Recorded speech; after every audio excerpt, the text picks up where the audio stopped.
Hello and welcome to the seventh edition of the Bentleigh A&A Cricket Show. You've got myself, Adam Kane, and Adam Mickelson. Hey Adam, how are you? Very well. How are you today? So what, second last show before Christmas? Probably. That's right. We'll try to wrap up a recording just before Christmas Day.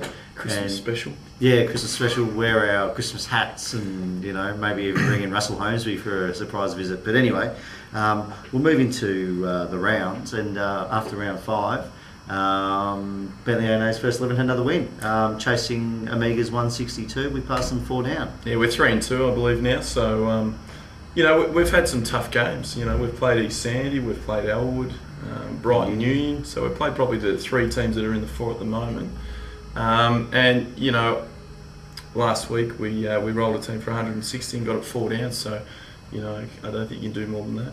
That's a really good result, and the good thing is, I think the really pleasing thing at the moment is our bowling attack with the oldest people in the lineup there is Paul Morford and Andy Lever, both 24, and then you've got Brad Lovell, first change, 18 years of age, Brad Diamond, who opens at 20, and Bryce Jance, who's only 16 or 17. Yeah, exactly right. And I think Brad Diamond's, he's really led from the front. He's taken some early wickets and bowling with good pace. And from last year to this year, he's improved and his leadership has improved, and he's only going to get better. So, and again with Bryce and Brad Lovell, those guys are very competitive, which is good, and they're very hungry for wickets and success. So, it's a good time, very good time at the moment.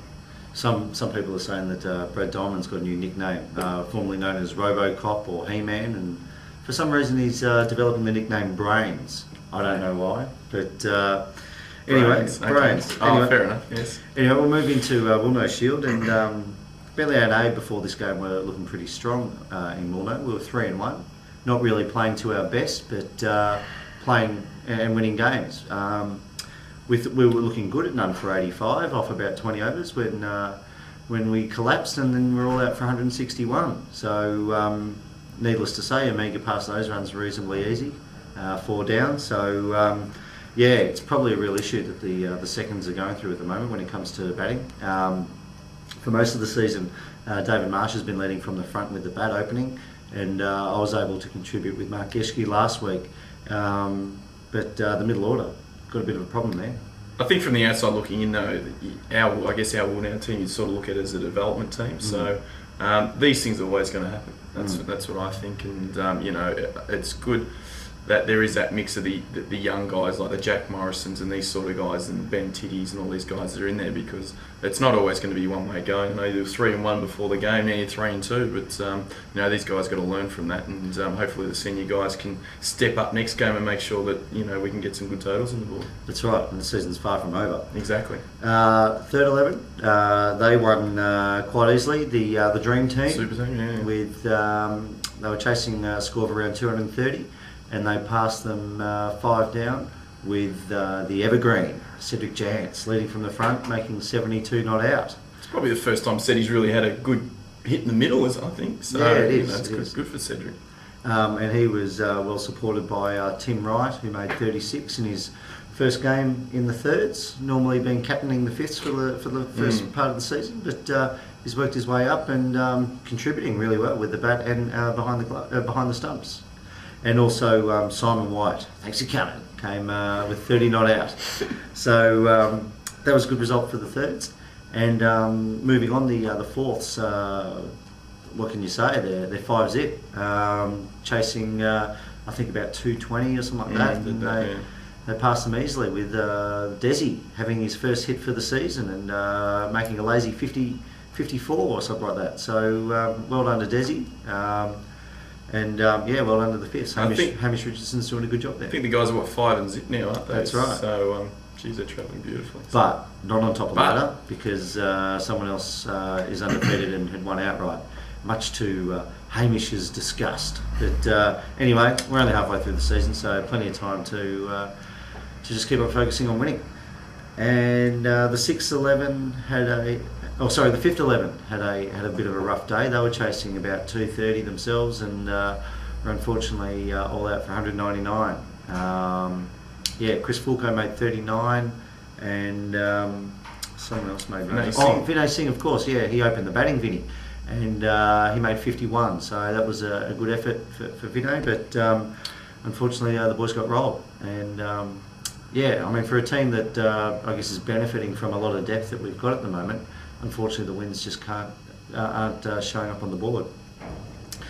Speaking of losses, the Sixers had a bit of a dark day on Saturday. I don't think it's that dark, is it? To drop the voice and put on the it was pretty dark. They were chasing 180 and they were 1 for 30 overnight. And they effectively 2 for 30 overnight because James Coyne was only available for a week and he was on 19 not out when we had to pull up stumps. And yeah, all out for 65. So yeah, the less said of that, the better. Back to the drawing board, all that kind of stuff. So yeah. I guess the main thing is the guys are playing. We've got a sixth team on the park, so that's the main thing. Absolutely.